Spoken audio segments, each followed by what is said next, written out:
कवठे महांकाळ तहसीलचा कर्मचारी लाच घेताना जाळ्यात. पंचायत समितीसाठीच्या उमेदवारी अर्जासाठी घेतले 200 रुपये.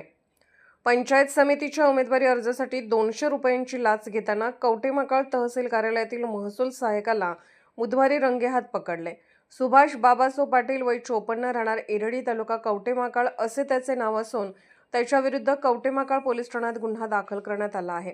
ही कारवाई सांगलीच्या लाचलुचपत प्रतिबंधक विभागाने केली. लाचलुचपत प्रतिबंधक विभागाकडून मिळालेल्या माहितीनुसार तक्रारदार त्यांच्या पत्नीच्या नावे पंचायत समिती निवडणुकीचा उमेदवारी अर्ज घेण्यासाठी कवठे महांकाळ येथील तहसील कार्यालयात गेले. तक्रारदारांनी मंगळवारी तहसील कार्यालयात पंचायत समिती निवडणुकीचा उमेदवारी अर्ज वाटप करणाऱ्या कर्मचाऱ्याकडे चौकशी केल्यावर अर्ज देणाऱ्या कर्मचाऱ्याने प्रत्येक अर्जाचे 100 रुपये प्रमाणे पैसे द्यावे लागतील असे सांगितले. तक्रारदाराने कर्मचाऱ्यास त्या 100 रुपयांची पावती आपण देता का अशी विचारणा केली असता अशी पावती दिली जात नसल्याचे सांगितले होते. तो कर्मचारी प्रत्येक उमेदवाराकडून 100 रुपये घेत होता, पण पावती देत नव्हता.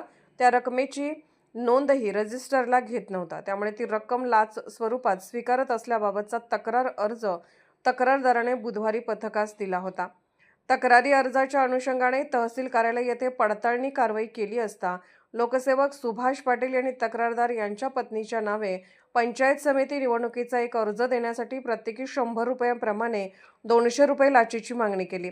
तक्रारदाराकडून 200 रुपये रक्कम स्वीकारली असता त्याला रंगेहात पकडले. ही कारवाई लाचलुचपत प्रतिबंधक विभागाच्या पोलीस उपअधीक्षक यास्मीन इनामदार, निरीक्षक किशोर कुमार खाडे, निरीक्षक योगेश चव्हाण, अंमलदार प्रीतम चौगले, अजित पाटील, पोपट पाटील, उमेश जाधव, सलीम मकानदार, सुदर्शन पाटील, सीमा माने, सागर नायकवडे यांच्या पथकाने केली.